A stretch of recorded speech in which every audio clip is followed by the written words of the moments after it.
ఒక ఆస్ట్రాలజర్ ఏదైతే ఉన్నారో ఆత్మని బంధించే శక్తి ఉంటుందా మీకు? ఉపనిషత్తుల్లో ఒక ఉంటుందండి. ఆత్మ ఎట్లా ఉంటుందంటే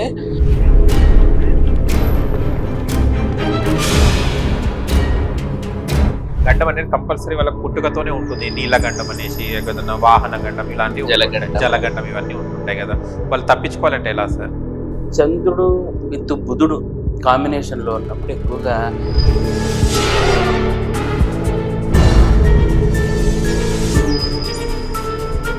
అది చాలా వరకు చూస్తే కదా సినీ పరిశ్రమలను తీసుకుంటే కనుక చాలా వరకు క్యాన్సర్స్ తోని చనిపోతుంటారు. ఏంది అసలు వాళ్ళకు క్యాన్సర్ అనేది ఎందుకు వస్తుంది? ఇట్లా వాళ్ళకి అఫైర్లు ఎక్కువ పెట్టుకుంటారు. వీళ్ళు మల్టిపుల్ అఫైర్స్ పెట్టుకోవడం ఉంటుంది.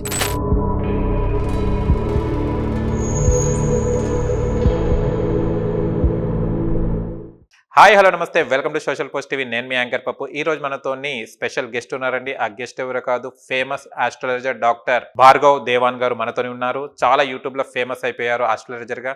మంచి పేరు కూడా ఉంది. అండ్ జూనియర్ వేణుస్వామి కూడా చాలా మంది అంటుంటారు. సరే, తన మాటలో కొన్ని డౌట్స్ ఉన్నాయి, మాకు అడిగి తెలుసుకోవడానికి ప్రయత్నిద్దాం. నమస్తే సార్. ఓం నమో వెంకటేశ్. జై శ్రీరామ్. నమస్కారం. ఒక ఆస్ట్రాలజర్ ఏదైతే ఉన్నారో ఆత్మని బంధించే శక్తి ఉంటుందా మీకు? లేదండి, నేను ఒక జ్యోతిష్యుని అదే ఉంటుంది అంటే కొంతమంది మేము విన్నాము. అది మీ నోట్స్ చెప్పడానికి. నో, అది ఇట్ ఈస్ హైలీ ఇంపాసిబుల్. ఎట్లా బంధిస్తారు నాకైతే తెలీదు. అది ఎట్లా మరి ఆత్మ గురించి కొన్ని ఉపనిషత్తుల్లో ఒక ఉంటుందండి. ఆత్మ ఎట్లా ఉంటుందంటే మీరు తంబు సైజ్ ఉంది కదా, ఇక్కడ బృక్టిస్థానం ఇట్లా పెడితే దాంట్లో కొన్ని కోట్ల కోట్ల కోట్ల వంతులో చేస్తే అంత మైనర్ గా ఉంటుంది అని ఉంటుంది ఆత్మ.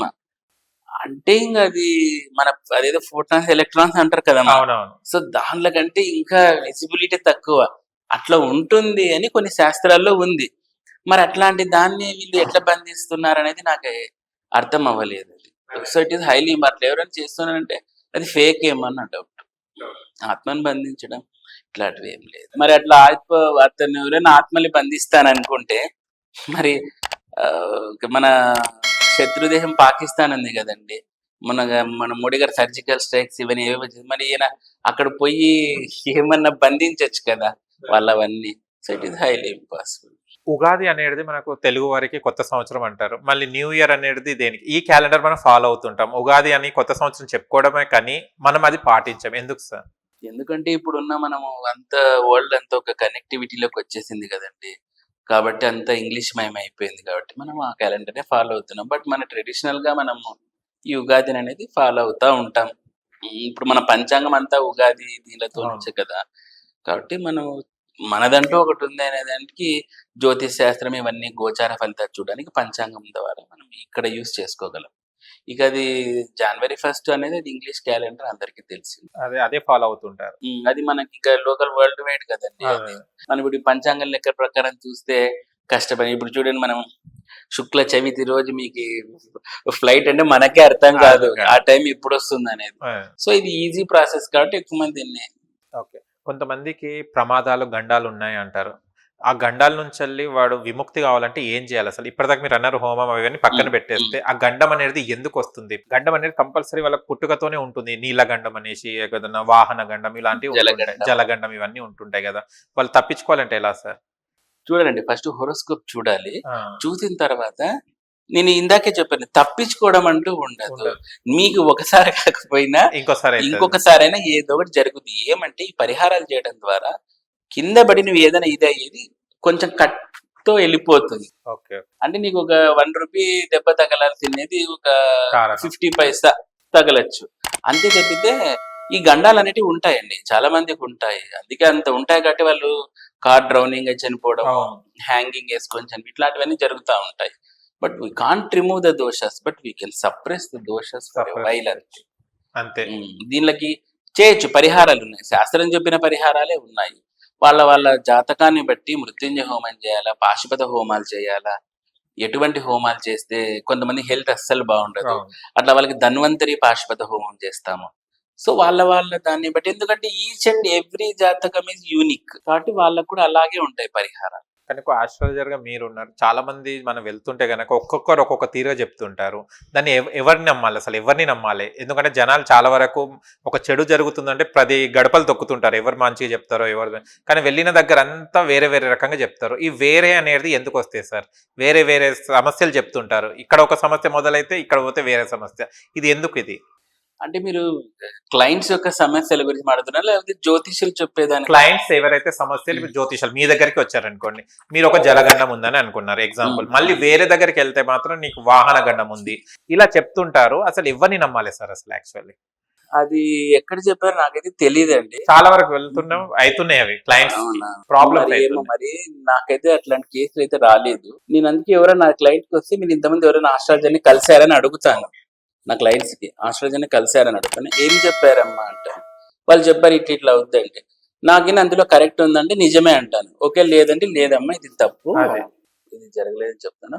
అది అంతేనండి. ఎవరి వాళ్ళు వాళ్ళ వాళ్ళ ఆస్పెక్ట్ లో చూసి చెప్తా ఉంటారు. మరి అది అలా ఎందుకు అవుతుందో నాకు కూడా తెలియదు. ఎందుకంటే వాటి డేట్ ఆఫ్ బర్త్ మారదు. సేమ్ యాజ్ ఇట్ ఈస్ గా ఉంటుంది. కానీ చెప్పే విధానం మారుతుంది. అదేనండి. అది వాళ్ళ వాళ్ళ ఇండివిజువల్ థింకింగ్ ని బట్టి ఉంటుంది. ఓకే. సార్ చాలా వరకు స్కిన్ డిసీజెస్ అవి వస్తుంటాయి వాళ్ళకు. చాలా ప్రాబ్లమ్స్ ఫేస్ చేస్తుంటారు. ఎందుకు సార్ స్కిన్ డిసీజెస్ కి గ్రహాలకు ఏమైనా ఉంటుందా లింక్? స్కిన్ అంటానే ఇక అందం. అవును. అందమే కదా, చర్మం రహస్యం ఏదో అంటుంటారు, చర్మ సౌందర్య రహస్యం. దీనికంతా అందానికి ముఖ్య కారకత్వమైన గ్రహం శుక్రుడు. ఆయన పొజిషన్ ప్రాపర్ గా ఉండాలి ఫస్ట్. తర్వాత చంద్రుడు. ఈ రెండు కూడా మనకు బ్యూటీనిచ్చే గ్రహాలు జాతకంలో. ఈ గ్రహాలు పొజిషనేట్లో లేకపోవడం వల్ల మనకి ఇలాంటి ట్రబుల్ జరుగుతుంటుంది. కొంతమందికి చంద్రుడు విత్ బుధుడు కాంబినేషన్ లో ఉన్నప్పుడు ఎక్కువగా ఈ సోరియాసిస్ అంటే ఇది ఇట్లా స్కేల్స్ లాగా వస్తుంటాయి కదా, అలా రావడము, ఈ గజ్జి తామర ఇలాంటివి వస్తూ ఉంటాయి. బొల్లి ఇట్లాంటివి అంటాం కదా, అవన్నీ వస్తూ ఉంటాయి. సో ఇక డిపెండ్స్. శుక్రుడితోటి కొన్ని పాపగ్రహాలు కలిసినప్పుడు కొన్ని రకాల అందవిహీనం అవ్వడము ఇట్లాంటివి జరుగుతూ ఉంటాయి. శనితోటి ఉన్నప్పుడు ట్యానింగ్ ఎక్కువ అవ్వడము, ఫేసు కొంతమంది బాగా ట్యాన్ అయిపోతుంది కదా, ఈ ట్యాన్ ఎక్కువ అవడము, జుట్టు ఎక్కువ రాలిపోవడం, బట్టతల రావడము, ఇవన్నీ శని కారకత్వాలతో వస్తుంది. కొంతమందికి శని వక్ర శని ఉన్నప్పుడు విపరీతమైన బొచ్చు ఉంటుంది. కొంతమంది చూసారా బేర్ అంటుంటారు వాళ్ళని, ఎలుగుబంటి లాగా ఎక్కడ పడితే అక్కడ వెంట్రుకలు ఉంటాయి. ఇది శని రెండు రకాలు. ఫుల్ హెయిర్ ఇస్తాడు, ఫుల్ హెయిర్ తీసేస్తాడు అన్నమాట. ఇది ఆయన లక్షణము. కాబట్టి వాళ్ళ వాళ్ళ జాతకాలు ఉండే పొజిషన్ ని బట్టి మనం చూడొచ్చు అందం గ్రహాలు ఎట్టెట్లా ఉన్నాయని చెప్పి. ఓకే. అండ్ చాలా వరకు చూస్తే ఇక్కడ సినీ పరిశ్రమలను తీసుకుంటే గనక చాలా వరకు క్యాన్సర్స్ తోని చనిపోతుంటారు. ఏంది అసలు వాళ్ళకు క్యాన్సర్ అనేది ఎందుకు వస్తుంది? క్యాన్సర్ కి మూల కారకత్వమైన గ్రహం రాహు, తర్వాత కుజుడు. వీళ్ళిద్దరూ క్యాన్సర్ కారకాలు ఎక్కువ నంబర్ 1 పొజిషన్ అంటే రాహు గ్రహం అనమాట. సో ఈ గ్రహాన్ని బట్టే మనకు క్యాన్సర్ అనేది డిసైడ్ అవుతుంది. ఎస్పెషల్లీ రాహు మనకు 6th లో ఉన్నప్పుడు, లగ్నానికి అయోగ కారకం ఉన్నప్పుడు, కొన్నిసార్లు కుజునితోటి కలిసినప్పుడు కానీ శనితోటి కలిసినప్పుడు కానీ మనకి ఎక్కువ క్యాన్సర్లు వచ్చే అవకాశాలు ఉంటాయి. ఈవెన్ 12th 2nd ఈ పొజిషన్లో ఉన్నప్పుడు క్యాన్సర్, అది రాహు క్యాన్సర్ ఇవ్వగలుగుతాడు. ఏ గ్రహాలతో కలిసిన దాన్ని బట్టి ఆ క్యాన్సర్లు ఉంటాయి. మళ్ళీ కొంతమందికి బోన్ క్యాన్సర్ ఉంటుంది, అది శనితోటి కలిపినప్పుడు వస్తుంది. కొంతమంది బ్లడ్ క్యాన్సర్ వస్తుంది, అది కుజునితోటి. కొంతమందికి బ్రెయిన్ ట్యూమర్లు వస్తూ ఉంటాయి, ఇది మెర్క్యూరీ తోటి కలిసినప్పుడు వస్తుంది. సో ఇలా కొంతమందికి లోపల ఇంటెస్టైన్ క్యాన్సర్స్, ఇవన్నీ శుక్రుని తోటి వస్తాయి. సో ఏ గ్రహంతో కలిశాడనే దాన్ని బట్టి ఆ క్యాన్సర్ అనేది దాంట్లో కూడా మనం అసెస్ చేయొచ్చు. 2024లో చూసుకుంటే గనక పెళ్ళిళ్ళు అనేది చాలా వరకు జరుగుతలే. అబ్బాయిలు కానీ అమ్మాయిలు కానీ ఒకప్పుడు ఇట్లా చూడంగానే పెళ్ళిళ్ళు జరిగిపోయి. ఈ పెళ్ళిళ్ళు జరగకపోవడానికి కారణం ఏంటిది? ఒకవేళ పెళ్ళిళ్ళు జరిగిన సంతానం కూడా లేట్గా అవుతుంది. దీనికి అసలు రీజన్ ఏంటి స్వామి? పెళ్ళిళ్ళు అంటే కనుక చూడండి, మనకు మేజర్గా ఇందులో చాలా గ్రహాలు పార్టిసిపేషన్ ఉంటుంది. ముఖ్యంగా జాతక చక్రంలో 7th హౌస్, మొత్తం 12 హౌసెస్ ఉంటాయి. ఇందులో 7th హౌస్ అనేది మనకు ఈ పెళ్లి గురించి చెప్పేది, కలత్ర స్థానం అంటారు. ఆ స్థానంలో ఉన్న గ్రహాన్ని బట్టి మనకు పెళ్లి అనేది తొందరగా అవుతుందా లేట్ అవుతుందా అనేది తెలుస్తుంది. ఎస్పెషల్లీ శని ఉన్నాడు అనుకోండి చాలా ఆలస్యంగా అవుతుంది.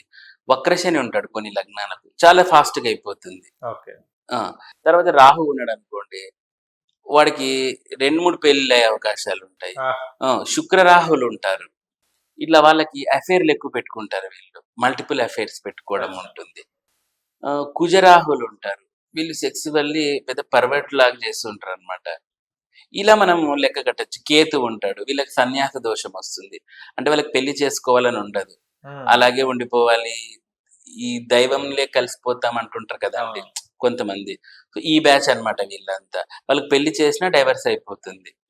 కుజదోషం అండి ఇందులో. కుజుడు మెయిన్ రోల్ అన్నమాట. కుజదోషం ఉన్నప్పుడు గాని పెళ్లిళ్ళు ఆలస్యం అనేది అవుతా ఉంటాయి. ఇక సంతానం విషయానికొస్తే కూడా మనకి ఇందాకే చెప్తాను, సర్పదోషం అనేది నంబర్ 1 పొజిషన్ దానిది.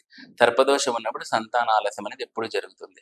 పంచమాధిపతి శని అయినా కూడా ఆలస్యం, సంతానం అనేది ఆలస్యంగా జరుగుతుంది. కొంతమందికి శుక్రుడు నీచంలో ఉంటాడు. అస్తంగత శుక్రాస్తంగత దోషం అనేది వస్తుంది. ఇలా దోషం ఉన్నప్పుడు మనకు ఈవెన్ బాయ్స్‌లో అదే మేల్స్‌లో శుక్రకణాలు తగ్గిపోతూ ఉంటాయి. దీనికి శుక్రాస్తంగత దోషం ఉన్నప్పుడు కూడా ఈ ఇంపార్టెన్సీ అనేది వచ్చేస్తా ఉంటుంది. శుక్రకణాలు తగ్గిపోవడం, అదే వీర్యం అంటారు కదండీ, అది అవును. తగ్గిపోవడం జరుగుతుంది. కుజరాహువులు లేడీస్‌లో ఉన్నప్పుడు గైనిక్ ఇష్యూస్ వస్తా ఉంటాయి. పీసీఓడి, పీసీఓఎస్ ఇవన్నీ వస్తా ఉంటాయి. సో, ఇలా మల్టిపుల్‌గా మనం చూసుకోవచ్చు హోరోస్కోప్‌లో. చేసుకోండి. ఓకే. అండ్ బ్రహ్మం గారు రాసిన కాలజ్ఞానం ప్రకారమే మొత్తం నడుచుకుంటూ వస్తుంది. కొన్ని కొన్ని విషయాలు మనం చూసుకుంటే గనక మీరు ఎప్పుడైనా చదివారా సార్? లేదండి, కొన్ని విన్నాను. ఆడియో క్లిప్పింగ్స్ విన్నాను అంతే. నా ఓకే. కాలజ్ఞానం పట్ల పెద్ద ఇదేం లేదు కానీ విన్నాను అంతే. విన్నాను. అది విన్నప్పుడల్లా కొంచెం అలజడి రేస్తుంటది. ఇట్లా కూడా జరుగుతదా అన్నట్టు అనిపిస్తుంటది. మీకెప్పుడైనా అనిపిస్తుందండి. నిజమే కదా! కొన్ని బాగా జరుగుతున్నాయి అనిపిస్తుంది. ఆ! ఈ వయసులో మనం బుక్స్ చూసి అవి ఇవి చెప్తున్నాం కానీ ఆయన ఆ టైంలో ఒక ఒక రెవల్యూషన్ అనేది తెచ్చినాడు కదా! సో, అది చాలా ఆశ్చర్యం అనిపిస్తుంటుంది అప్పుడప్పుడు. ఓకే. చాలా వరకు చనిపోయిన తర్వాత మనం ఇంట్లోకి వెళ్ళాలంటే ఒక సుష్టిలాగా అది చెప్తుంటారు. అంటే మనిషి బ్రతుకున్నప్పుడు ఒకలాగుంటది. చనిపోంగానే వాడికి ఒక శవంలాగా చేసేసి పక్కకి జరుగుతుంటారు. అసలు ఇది ఏ ఆచారం అండి? అసలు ఆచారం అంటే ఏంటిది అసలిది? వాడిని ముట్టుకోవడానికి కూడా అంటే మనం చూస్తే గనక చనిపోయారని దూరం దూరం చలే ఉంటుంటారు. చుట్టుపక్కల వాళ్ళు కూడా చూస్తే ఫ్యామిలీ మెంబర్స్‌ని వదిలేస్తే. అసలు ఇది ఎందుకు సార్ ఇది యాస్ ఏ మీ అంటే దీంట్లో 2 రకాలండి. సైంటిఫిక్ రీజన్ ఉంటుంది. ఓకే. ఆధ్యాత్మికంగా ధర్మశాస్త్రం ప్రకారం కొన్ని ఉంటాయి. సైంటిఫిక్ రీజన్ ఏంటి? ఆ బాడీలో రిలీజ్ అయితాడు. చనిపోతూనే రిలీజ్ అయ్యే టాక్సిక్స్ ఇవన్నీ వలన ఆ వైరస్ స్ప్రెడ్ అవుతుంది కాబట్టి ఎవరు టచ్ చేయకోకుండా ఉండాలి. అందుకే ఆ బాడీ కూడా ఫ్రెష్‌గా స్నానం చేసి పడుకోబెట్టి వీలైనంత తొందరగా సాగనంపే ప్రయత్నం చేస్తారు. ఇక ఆధ్యాత్మిక పరంగా మనం ఒక ధర్మశాస్త్ర పరంగా చూడాలంటే గిన వీళ్ళు కూడా అదే చెప్తారు కదండీ! అట్లా టచ్ చేయకూడదు. ఎందుకు? బికాజ్ ఆ వైరస్ అవన్నీ ఏదో టాక్సిన్స్ అవును. వస్తాయి కదా! సో, ఇక్కడ 2 రకాలుగా కూడా చూసుకోవచ్చు. చాలా వరకు కొంతమంది చనిపోయేటప్పుడు వాళ్ళకు తెలుస్తుంది చనిపోయే ముందు అని అంటుంటారు. ఇది ఎంతవరకు నిజం సార్? ఐడియా. ఉండొచ్చండి. ఉండొచ్చు. ఎందుకంటే కొన్ని పురాణాల్లో కూడా ఉందన్నమాట. చనిపోయే ముందు వాళ్ళకంతా గోల్డ్ కలర్‌లో కనిపిస్తుందంట. గోల్డ్ కలరా? గోల్డ్ కలర్‌లో. ఓహో! ఇప్పుడు మనం చనిపోతాము ఒక 1 అవర్ అన్నప్పుడు నీకెక్కడ చూసినా గోల్డ్ కలర్‌లోనే థింగ్స్ కనపడతాయంట. ఓహ్! అలా కనపడుతూ అట్లా కనపడినప్పుడు వాడికి తెలీదు. హ్మ్. ఏదో కొంచెం అవును. ఏదో సంథింగ్ అయిందిలే అనుకుంటాడంట. కానీ చనిపోయే ముందర ఒక 1 అవర్ బిఫోర్ ఆ గోల్డ్ కలర్‌లో కనపడడము, అదే రిఫ్లెక్షన్ రావడం ఉంటే ఇంక 1 అవర్‌లో 2 అవర్స్‌లో చచ్చిపోతాడని అర్థము అని ఒక చోట ఉందన్నమాట. సో, ఇది నాకు తెలిసి maybe if I am not wrong దశరథునికేమో ఇలా జరిగింది అంటారు. అంటే పర్ఫెక్ట్ కాదు. ఓకే. దశరథునికో ఎవరికో ఒక మహర్షికి ఇలా జరుగుతుంది. తను చనిపోయే ముందర అంతా గోల్డ్ కలర్‌లో కనిపిస్తుంది. అప్పుడు చెప్తాడు, "ఓకే. నాకు అప్పుడే గోల్డ్ కలర్‌లో కనిపించింది. నేను అప్పుడే గెస్ చేయాల్సుండే. నాకు చావొస్తుందని" అని చెప్పి చనిపోతాడు. మేబీ నాకు తప్పు కూడా కావచ్చు. మరి దశరథుడు ఎవరో ఒకరు. కానీ ఎవరికో ఒక వ్యక్తికి ఒకటి అప్పుడు జరిగింది కనిపించి పురాణాల్లో. వెళ్ళలేదు. యాహ్! గోల్డ్ కలర్‌లో కనిపిస్తుందని ఉంది. హ్మ్. ఓకే. ఈ ఆత్మలున్నాయి ఇవన్నీ నమ్ముతారా సార్ మీరు? ఆత్మలైతే ఉన్నాయండి. ఇట్లా ఓకే. డబ్బాలో పెట్టే ఆత్మలైతే నాకు తెలీదు. ఆహా! ఆత్మలైతే గిన మనకు శ్రీకృష్ణుడే చెప్పాడు. ఖడ్గము ఛేదించజాలదు, వాయువు ఆర్పివేయను ఇవన్నీ చెప్పాడు కదా శ్రీకృష్ణుడు. కాబట్టి జగద్గురువు ఆయనే చెప్పాడు. ఆత్మకి ఇట్లాంటి క్యారెక్టరిస్టిక్స్ ఉంటాయని చెప్పేసి. కాబట్టి అది సూక్ష్మంలో సూక్ష్మం. ఇందాకే నేను చెప్పాను అవునవును. కదా! చాలా మినిమమ్ ఉంటుందని. అట్లాంటి ఆత్మలు ఉంటే ఉన్నాయి. మరి డబ్బాలో పెట్టే ఆత్మలైతే నాకు తెలీదు. ఓకే. చనిపోయిన వ్యక్తి ఆత్మ ఎప్పటి వరకు ఉంటుంది సార్? భూలోకంలో ఉంటుందా? లేకుంటే పైలోకానికి ఎళ్తదంటారా? వీళ్ళకి మళ్ళీ ఎంతవరకు మీకు నిజమండి? ఉపనిషత్తుల్లోకెళ్ళాలంటే, ఓకే. ఉపనిషత్తుల్లోకెళ్తే ఆత్మ ప్రయాణం అనేది ఉంటుంది. ఓహ్! చనిపోయిన ఆత్మ ఇక్కడ పంచప్రాణాలు అంటారనమాట. ఆ! సో, ఒక ఆత్మ శవం దగ్గర ఉండడం, ఒక ఆత్మ మనం కాల్చివేయ లేదా పూడ్చివేయ చోట ఉండడము, ఒక ఆత్మ ఎక్కడైతే చనిపోయామో అక్కడ ఉండడం. ఇలా పంచ ప్రాణాలు అనేటివి ఉంటాయి. తర్వాత మనల్ని తీసుకుపోయేది ఒక సూక్ష్మ శరీరం లాంటిది ఒకటి ఉంటుంది అన్నమాట, ఒక ఆత్మని. ఇది ఇక్కడ నుంచి మళ్ళీ చంద్రగ్రహానికి ట్రావెల్ చేస్తుంది. చంద్రగ్రహం నుంచి ఇక రకరకాల లోకాలుగా దాని జర్నీ ఉంటుంది ఆత్మది. ఇది మనకు ఉపనిషత్తుల్లో ఉంటుంది ఆత్మ ప్రయాణం అని. సో దాన్ని మనము చదివితే గిన ఆత్మ ఇక్కడ నుంచి ఇక్కడికి ఎట్లా పోతుంది, లాస్ట్కి యమలోకం ఎట్లా రీచ్ అవుతుంది, అది పోయే మధ్యలో కూడా వరుణలోకం, ఇంద్రలోకం, ఆ లోకం, ఈ లోకం ఇవన్నీ చేసుకుంటాడు. వీడేమన్నా కొంచెం ఎవరికన్నా ఎండలను పడి వచ్చిన నీళ్ళు ఇచ్చింటాడు అనుకోండి, అట్లాంటివి కూడా దాంట్లో రాసింటారు అనమాట రికార్డ్స్ లో. అప్పుడు పైన చెప్తారంట, వీడు పలానా టైంలో దాహంగా ఉన్న వాళ్ళకి నీళ్లు డొనేట్ చేసిన కాబట్టి వీడిని కొంతసేపు వరుణ లోకంలో పెట్టండి అంటారంట. అంటే మంచి పని చేశాడు కాబట్టి. సో అక్కడ కొన్ని కొన్ని లోకాలు వీడు ఏమేమి హెల్ప్ చేశాడో కింద అన్ని లోకాల్లో ఆత్మ ట్రాన్స్ఫర్ అయ్యి లాస్ట్కి ఏమిటి దగ్గర పోతుంది, అక్కడ శిక్షలు. సో ఇదంతా మనకు తెలుసు, ఇంకా శిక్షల నుంచి ఏం జరుగుతుందో తెలుసు. సో ఆత్మ ప్రయాణం అనేది మనకు ఉపనిషత్తులో చాలా ఎక్సలెంట్ గా ఉంటుంది. ఓకే. కొన్ని కళలు మనకు పడుతుంటాయి రేపే, కొన్ని మనం పడుకున్నప్పుడు కొన్ని వేరే వేరే అంటే ఎప్పుడో జరిగినట్టు లేకుంటే జరగబోయేది ఇలా కనిపిస్తే కానీ మనం అప్పుడు పట్టించుకోము. వెన్ అది కమ్ టు ట్రూ మనకి ఎప్పుడైనా ఎదురైనప్పుడు అలా ఇది ఎక్కడో చూశానని ఒక మనకు ఐడియా వస్తుంది. ఇది ఎందుకు వస్తుంది స్వామి? ఇది ముందు జాగ్రత్తగా ఏమైనా చూపెడతారు సూచన? అంటే ఎక్కడో జరిగిందనేలాగా జరిగిందనేలాగా ఇది కళలోనే ఆల్రెడీ వస్తుంది. అదేదో జరిగిందనేలాగా ఉంటుంది. డేజావు అంటారు కదండి, ఇప్పుడైతే కొత్తగా కనుక్కున్నారు, డేజావు అంటారు దాన్ని. అది ఇంగ్లీష్ లో ఈ మధ్య కొత్తగా పాపులర్ అయింది. ఇక శాస్త్రం పరంగా అయితే గిన మార్నింగ్ టైంలో వచ్చే కళలకి ఎక్కువ ప్రాముఖ్యత ఉంటుంది. మార్నింగ్ నుంచి సన్ రైజ్, ఎస్పెషల్లీ 5 o'clock నుంచి 8 o'clock మధ్య వచ్చే కళలకి శీఘ్ర ఫలితం అని ఉంటుంది. ఇక నైట్ ఇట్లాంటివి వచ్చేదానికి 6 నెలలు, ఇంకా నిశాచర వేళల్లో వచ్చే కళలకి సంవత్సరం రోజుల లోపల ఫలితాలు అనేటివి ఉంటాయి. సో మరి అట్లాంటి కళలు గుడ్ థింగ్స్, బ్యాడ్ థింగ్స్ అనేది ఇంకా జరిగే ఈవెంట్స్ బట్టి ఉంటాయి.